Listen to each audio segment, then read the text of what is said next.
भुनक्तु सह नो भुनक्तु सह वीर्यं करवावहै तेजस्विनावधीतमस्तु मा विद्विषावहै।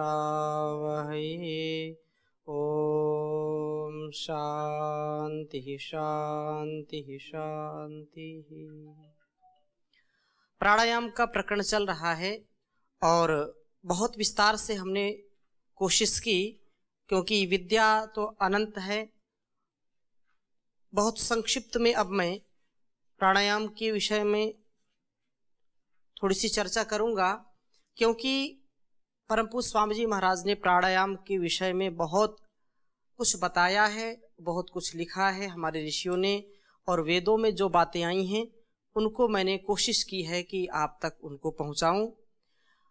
जो प्रमुख रूप से परम पूज्य स्वामी जी महाराज आरोग्य की दृष्टि से तन मन के स्वास्थ्य के लिए जो 8 प्राणायाम बताए हैं, उनमें से हमने भस्त्रिका के विषय में थोड़ी सी कल चर्चा की थी और बहुत ही इसका लाभ है, क्योंकि यह प्राणायाम बहुत धीरे धीरे भी और तीव्र गति से भी करते हैं। श्वासों को लेना और छोड़ना, 2 से 2.5 सेकंड में श्वासों को लेना और छोड़ना, ये रोगानुसार इसका अभ्यास ज़्यादा बढ़ा सकते हैं। इसको निरंतर करने से कम छोटे बच्चों को 1 से 2 मिनट और 3 मिनट और इसके बाद फिर 5 मिनट 10 मिनट का अभ्यास भस्त्रिका प्राणायाम का होना चाहिए। इसके लाभ के विषय में जब इसका अभ्यास करेंगे तो सर्दी, जुकाम, एलर्जी, श्वास रोग, दमा, पुराना, नजला, साइनस आदि समस्त कफ दोष दूर हो जाते हैं, फेफड़े सबल बनते हैं तथा हृदय और मस्तिष्क को भी शुद्ध प्राणवायु मिलने से आरोग्य में लाभ मिलता है। थायराइड एवं टांसिल आदि गले के समस्त रोग दूर हो जाते हैं, त्रिदोष सम होते हैं, रक्त परिशुद्ध होता है तथा शरीर के विषाक्त विजातीय द्रव्यों का निष्कासन हो जाता है। प्राण और मन स्थिर होते हैं। यह प्राणोत्थान और कुंडलिनी जागरण में सहायक है। जब भी हमारा मन घबराए, हम बहुत हताश हो जाएं, निराश हो जाएं, उलझन हो, तनाव हो, उस समय भी, उस स्थिति में भी आप बैठ जाएं और गहरे श्वासों के साथ थोड़ी देर प्राणायाम करें। श्वासों को लेना और छोड़ना, देखेंगे कि आपका जो मनोमस्तिष्क है वो रिलैक्स हो जाएगा, शांत हो जाएगा, तनाव दूर हो जाएगा। यदि क्रोध भी आ रहा है उस समय तो क्रोध भी दूर हो जाता है। और दूसरी जो प्रक्रिया, दूसरा जो प्राणायाम है कपालभाति प्राणायाम, बहुत प्रसिद्ध है। कपालभाति प्राणायाम मस्तिष्क और भाति का अर्थ है दीप्ति, आभा, तेज, प्रकाश आदि। जिस प्राणायाम के करने से हमारे माथे पर तेज, ओज, आभा बढ़ता है वह प्राणायाम कपालभाति प्राणायाम कहलाता है। इस प्राणायाम की विधि भस्त्रिका से थोड़ी सी अलग है, क्योंकि भस्त्रिका में श्वासों को लेना और छोड़ना, परंतु इस प्राणायाम में केवल श्वासों को छोड़ने पर ध्यान देना होता है। 1 सेकंड में एक बार श्वासों को बाहर छोड़ने का प्रयत्न करना।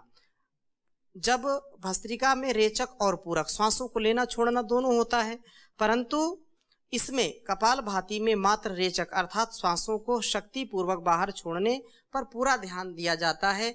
और कपालभाति प्राणायाम के समय विशेष रूप से इसमें जो प्रक्रिया होती है तो वो हमारे पेट के लिए, हमारे जठराग्नि के लिए या पाचन तंत्र के लिए बहुत उपयोगी होती है।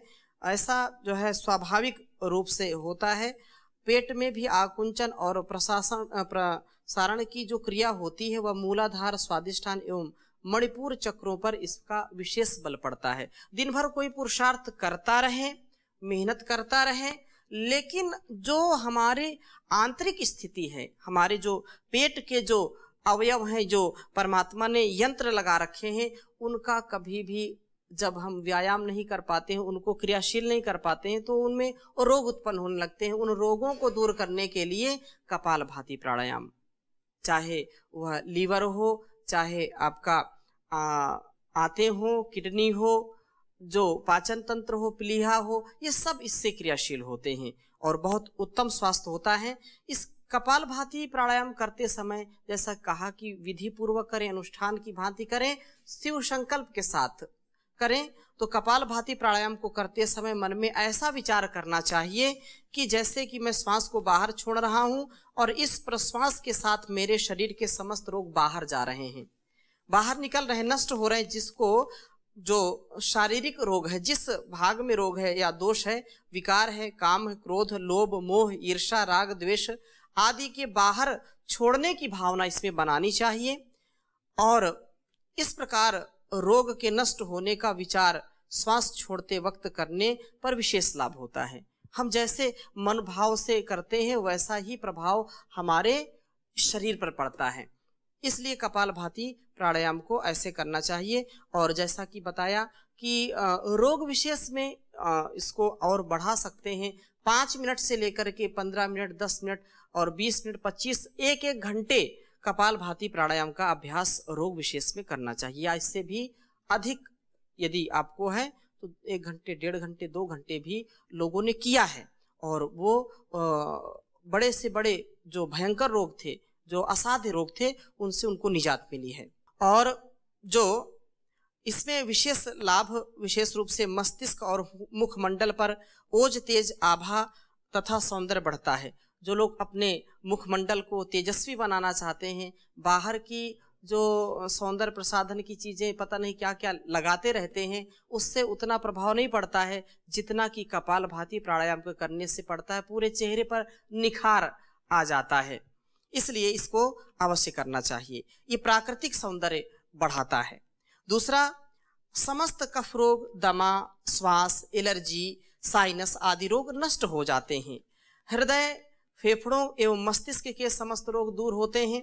मोटापा, मधुमेह, गैस, कब्ज, अम्लपित्त, किडनी तथा प्रोस्टेट के संबंधित सभी रोग निश्चित रूप से दूर होते हैं। आजकल ये बीमारियां आम हो गई हैं, मोटापा और गैस की बीमारी, कब्ज की बीमारियां, ये घर घर हो रही हैं और यह बिना किसी औषधि के इसका आप उपचार कर सकते हैं प्राणायाम करने से।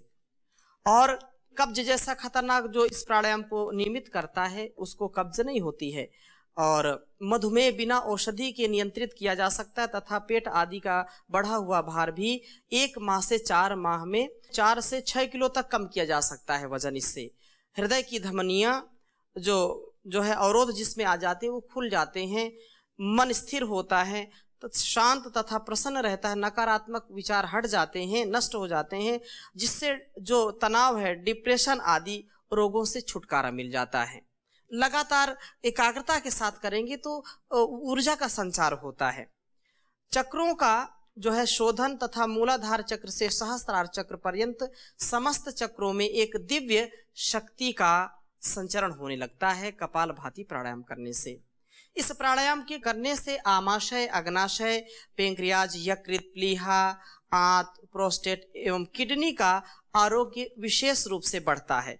पेट के लिए बहुत से आसन करने पर भी जो लाभ नहीं मिल पाता है वह मात्र इस प्राणायाम कपालभाति प्राणायाम करने से वो लाभ मिलता है। आसनों से भी अधिक लाभ हो जाता है। दुर्बल आंतों को सबल बनाने के लिए भी यह प्राणायाम सर्वोत्तम है।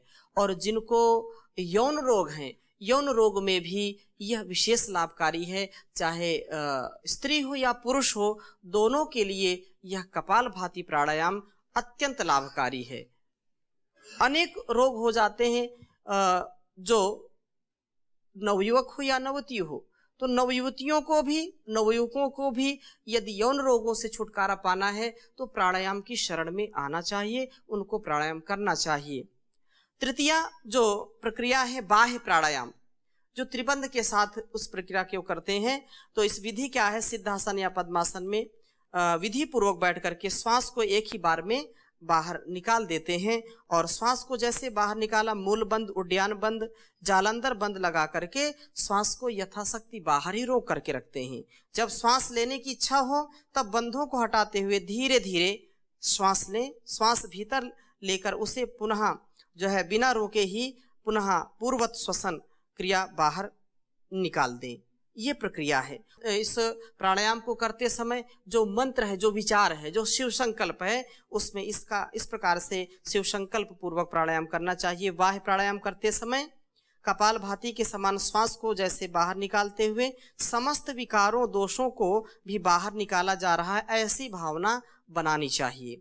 मानसिक चिंतन धारा बहनी चाहिए। विचार शक्ति जितनी अधिक प्रबल होगी, समस्त कष्ट उतनी ही प्रबलता से निकल जाते हैं। जो सकारात्मक सोच है, वो जितनी सकारात्मक सोच से हम आगे कदम बढ़ाते हैं, उतना ही हमारे साथ शुभ घटित होता है। और व्यक्ति बैठा बैठा यदि उसको चिंता सता रही है, उसको अवसाद आ रहा है, उसके अंदर नकारात्मक विचार आ रहे हैं, नेगेटिव थॉट्स यदि वो अपने अंदर क्रिएट करता है, तो निश्चित रूप से उसके साथ अशुभ ही घटित होता है।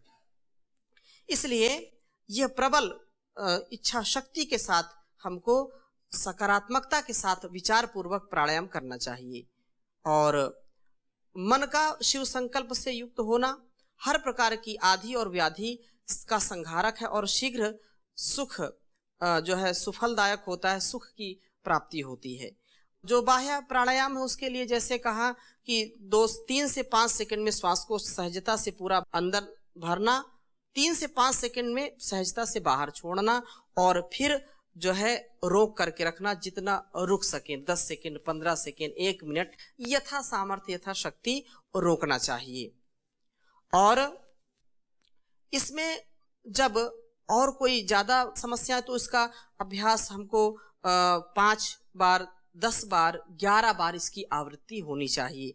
अनेक जो भयंकर रोग होते हैं जैसे गुदाभ्रंश, पाइल्स, फिशर, फिस्टुला, योनिभ्रंश, बहुमूत्र, मूत्रकृक्ष एवं यौन रोगों से पीड़ित व्यक्ति 11 बार और इससे अधिक बार भी इस प्राणायाम को, बाह्य प्राणायाम को त्रिबंध के साथ यदि करेगा तो निश्चित रूप से उसको ऐसी जो बीमारियां जो बहुत ही गंभीर हैं उनसे छुटकारा मिल सकता है और मिलता ही है। और भी अनेक प्रकार की यह हानि रहित प्राणायाम है। इससे मन की चंचलता दूर होती, जठराग्नि प्रदीप्त होती है, उदर रोगों में विशेष लाभ मिलता है, बुद्धि सूक्ष्म और तीव्र होती है, शरीर का शोधक है, वीर की ऊर्ध्व गति करके स्वप्न दोष, शीघ्र पतन आदि धातु विकारों की निवृत्ति करता है। बाह्य प्राणायाम करने से पेट के सभी अवयवों पर विशेष बल पड़ता है तथा आरंभ में पेट के कमजोर या रोगग्रस्त भाग में थोड़ा सा हल्का सा दर्द हो सकता है, परंतु धीरे धीरे जब अभ्यास हो जाएगा, त्रिबंध पूर्वक करेंगे तो निश्चित रूप से लाभ मिलता है।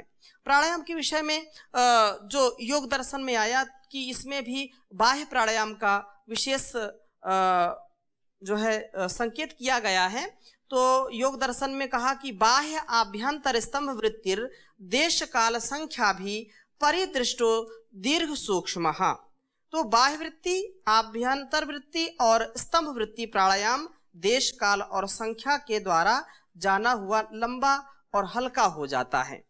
यह प्राणायाम जैसे कहा कि जिससे श्वास पूर्वक गति को रोक दिया जाता है। जैसे इस बाह्य प्राणायाम में सामान्य रूप से परम पूज्य स्वामी जी महाराज ने कि ये सबको लाभ मिले, सब आयु के, सब वर्गों के, बच्चों से लेकर के वृद्धावस्था तक के लोगों को सहजता से इससे लाभ मिल सके, इसलिए उन्होंने सरल विधि से इस बात को कहा है। और जो योग दर्शन में बात कही गई तो इस जो है सूत्र में कहा कि जिससे श्वास पूर्वक गति को रोक दिया जाता है वह बाह्य प्राणायाम है, और जिसमें श्वास पूर्वक गति को रोक दिया जाता है वो बाह्य प्राणायाम है, और जिसमें प्रश्वास पूर्वक, श्वास और प्रश्वास पूर्वक गति को रोक दिया जाता है वह आभ्यंतर प्राणायाम कहलाता है, जिसमें न प्राण को बाहर निकाला जाता है न अंदर लिया जाता है, अपितु यथा स्थान रोका जाता है, वह स्तंभ वृत्ति प्राणायाम कहलाता है। श्वासों को लिया और रोक दिया, तो वह जैसे श्वास को गति को रोक दिया तो फिर कौन सा प्राणायाम हो गया? वो आभ्यंतर स्तंभ, बिल्कुल अपने आप उसको स्थिर कर देना, ना बाहर किया ना अंदर किया। श्वास पूर्वक हमने श्वास को लिया पहले और बाहर छोड़ दिया, बाह्य प्राणायाम हो गया, ठीक है। और इसके बाद श्वासों को लेकर के अंदर रोक दिया, ये आभ्यंतर हो गया। और फिर जब हम श्वासों को यथावत वहीं पर रोक दिए, न बाहर न अंदर, तो वो क्या हो गया, स्तंभ वृत्ति प्राणायाम। इसमें श्वास प्रश्वास को जहां का तहां रोक दिया जाता है। जिस प्रकार से गर्म पत्थर पर जल डालने से वह सब और संकुचित हो जाता है, उसी प्रकार से श्वास प्रश्वास संकुचित हो जाते हैं। ये तीनों प्राणायाम देश काल और संख्या से परीक्षित किए जाते हैं। ये निश्चित रूप से हमको मानना चाहिए। और ये 3 प्राणायाम तो यहाँ बताए हैं, और अगले सूत्र में चौथे प्राणायाम की बात कही है कि बाह्य अभ्यंतर विषयाक्षेपी चतुर्थः। महर्षि पतंजलि कहते हैं कि बाह्य तथा आभ्यंतर प्राणायाम के विषय को दूर करने वाला बाह्य आभ्यंतर विषयाक्षेपी नामक चतुर्थ प्राण कहलाता है। इस सूत्र में बाह्य आभ्यंतर विषयाक्षेपी नामक चौथे प्राण का प्राणायाम का कथन है।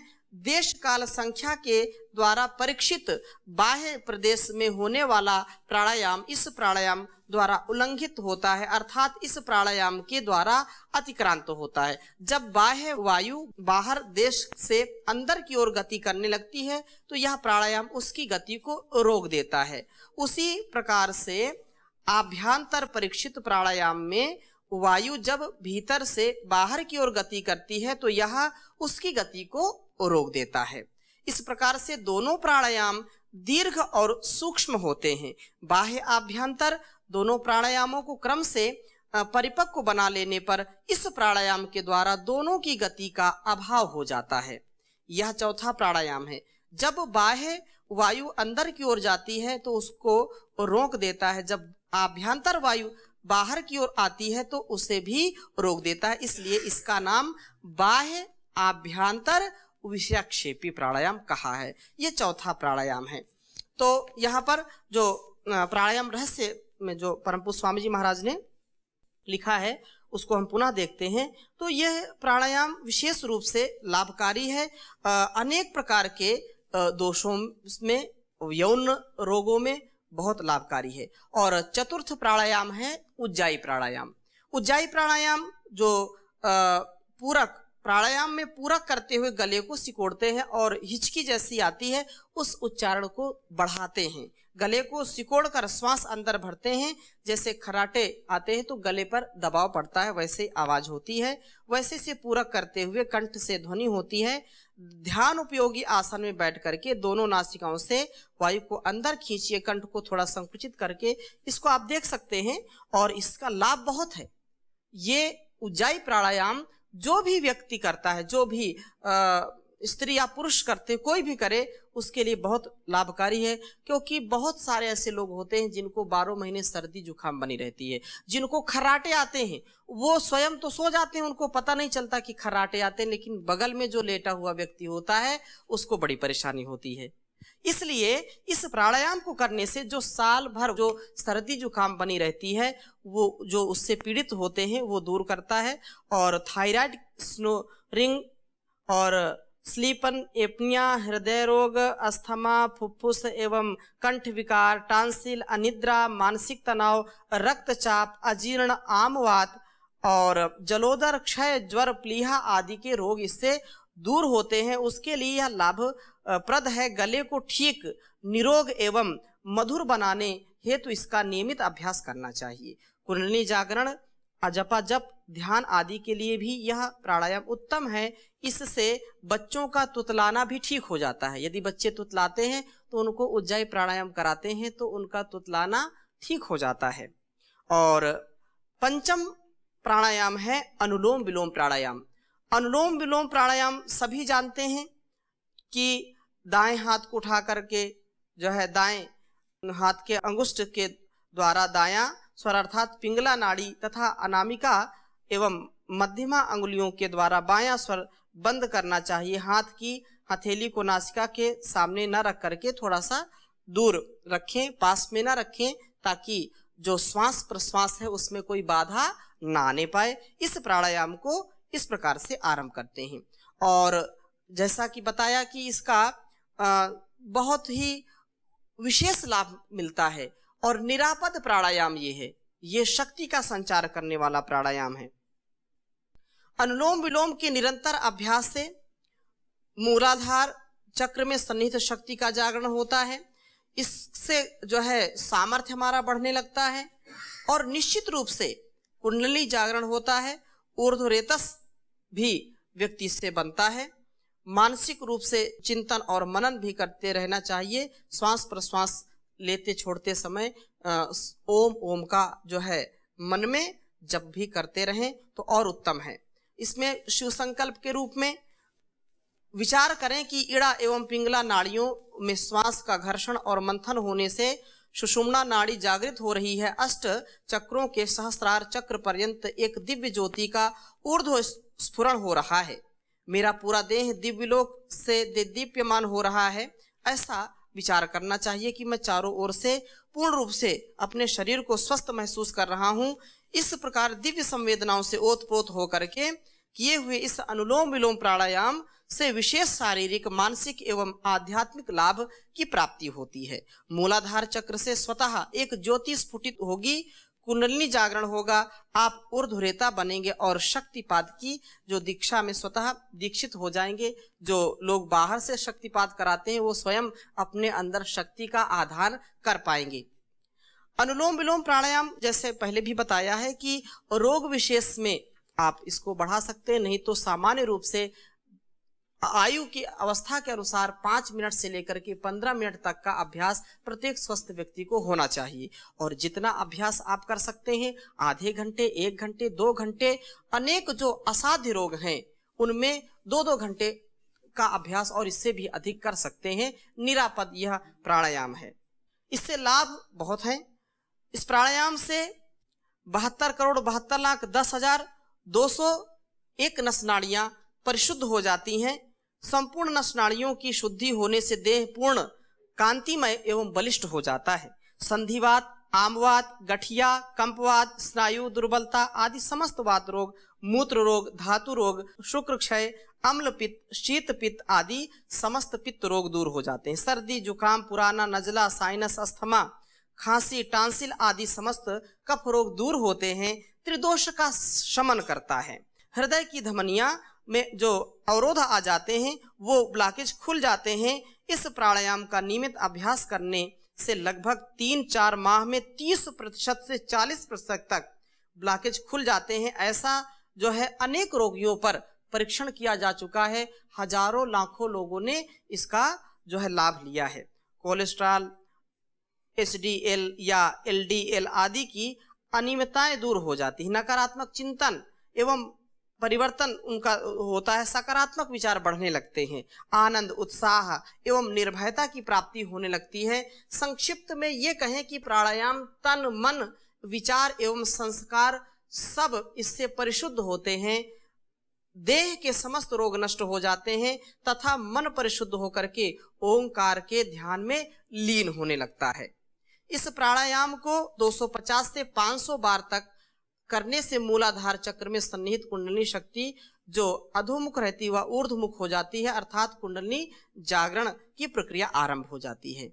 छठा प्राणायाम है वो भ्रामरी प्राणायाम है।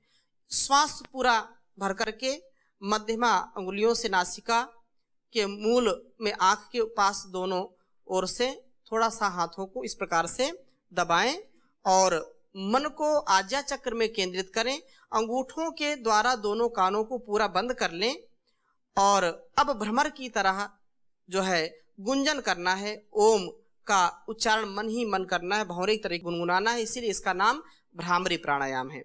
उच्चारण के साथ धीरे धीरे श्वास को बाहर छोड़ना है। पुनः इसी आवृत्ति को करते रहना है 3 बार, 5 बार और अनेक बार भी इसका अभ्यास कर सकते हैं। रोग विशेष में 11 बार, 21 बार तक भी किया जा सकता है। यह प्राणायाम अपनी चेतना, इसमें जब शिव संकल्प करें तो चेतना ईश्वरीय सत्ता के साथ तन्मय एवं तद्रूप करते हुए करना चाहिए। मन में दिव्य संकल्प या विचार होना चाहिए कि मुझ पर उस परमात्मा की विशेष कृपा है। शांति तथा आनंद का अनुभव करना चाहिए। आनंद बरस रहा है ऐसा विचार करना चाहिए। समस्त अज्ञान को दूर कर मुझे रितंबरा प्रज्ञा से संपन्न परमात्मा बना रहे हैं। इस प्रकार शुद्ध भाव से यह प्राणायाम करने से दिव्य ज्योति पुंज आज्ञा चक्र में प्रकट होता है और ध्यान स्वतः लगने लगता है। ध्यान जब हम करेंगे तो हमारा मन बिल्कुल शांत होगा, हमको समाधि की प्राप्ति होगी, आदि और व्याधि का समाधान होगा, वो नष्ट हो जाएंगी। भ्रामरी प्राणायाम का समय जैसे बताया कि जो है 3 से 5 सेकंड में श्वासों को भरा, और उसको विधि पूर्वक करने से जितना श्वासों को हम गहरा भरेंगे उतना धीरे धीरे उसको उच्चारण में खर्च करें, उच्चारण में धीरे धीरे उसको छोड़ते जाएं, और इस क्रम को, इस चक्र को लगातार 3 से 5, 5 से 7, 7 से 11 इस प्रकार से आप कर सकते हैं। लाभ विशेष यही है कि मन की चंचलता इससे दूर होगी, मानसिक तनाव जिनको होता है, तनाव और उत्तेजना होती है, क्रोध जल्दी आता है, उच्च रक्तचाप या हृदय रोग की जिनको समस्या रहती है, वो उनके लिए विशेष लाभकारी है प्राणायाम है, और ध्यान के लिए अति उपयोगी है। 7वां प्राणायाम उद्गीत प्राणायाम है। इसमें जैसे जो हम भ्रामरी में 3 से 5 सेकंड में गहरी सांसों को भरा, और हाथों को जो है घुटने पर रख करके ध्यान मुद्रा में बैठ करके आंखें बंद हो और ओंकार का उच्चारण करना है, उद्गीत प्राणायाम ये कहलाता है। और जैसे श्वास हमने भरा तो 15 से 20 सेकंड में, या जितना आप श्वासों को रोक करके लंबा उच्चारण कर सकते हैं उतना करना चाहिए। यह उच्चारण में जो आपने श्वास ली है उसको खर्च करना चाहिए। यह प्राणायाम 5 से 10 बार या 5 से 10 मिनट, 11 बार, 21 बार और इससे भी अधिक बार किया जा सकता है। इससे कोई हानि नहीं होती, बल्कि इससे जितना अधिक करेंगे उतना ही लाभ होता है इससे। और 8वां प्राणायाम प्रणव प्राणायाम। प्रणव प्राणायाम पूर्व निर्दिष्ट सभी प्राणायाम करने के बाद ये अंतिम प्राणायाम है। उसमें अपने मन को टिका करके, श्वास प्रश्वास पर अपने मन को टिका करके प्राण के साथ उद्गीत ओम का ध्यान करें। भगवान ने ध्रुवों की आकृति ओंकारमय बनाई है, समस्त ब्रह्मांड ओंकारमय बनाया है। ओंकार कोई व्यक्ति या आकृति विशेष नहीं है, अपितु एक दिव्य शक्ति है। ओंकार ये सारे चर अचर जगत को चलाने की जो विशेष व्यवस्था करता है, जो परमपिता परमेश्वर वो शक्ति है। श्वास और प्रश्वास के साथ पूरा ध्यान आपका इसी पर लगा रहे। प्रणव प्राणायाम का जो समय है उसमें 1 मिनट से लेकर के 2 मिनट, 5 मिनट, 10 मिनट और जितना समय आप बढ़ा सकते हैं इस प्राणायाम को करना चाहिए। गहरे गहरे श्वासों के साथ आप मन को संयमित करते रहें तो यहाँ पर फिर संयम भी बढ़ेगा और ध्यान भी बढ़ेगा, धारणा भी बढ़ेगी। विशेष यह प्राणायाम लाभकारी है। इसके साथ साथ रोगोपचार की दृष्टि से अन्य प्राणायाम सूर्य भेदी या सूर्यांग प्राणायाम, चंद्र भेदी चंद्रांग प्राणायाम, शीतली शीतकारी, कर्ण रोगांतक प्राणायाम, ये प्राणायाम जो रोगों की दृष्टि से केवली प्राणायाम, प्लावनी प्राणायाम, नाड़ी शोधन प्राणायाम, ये प्राणायाम और किए जा सकते हैं। तो प्राणायाम के विषय में बहुत चर्चा हुई। अब हम आगे इसकी चर्चा जो कुछ प्रश्न होंगे उनके आधार पर करेंगे। आज यहीं पर विराम देते हैं। ओम शांति शांति शांति।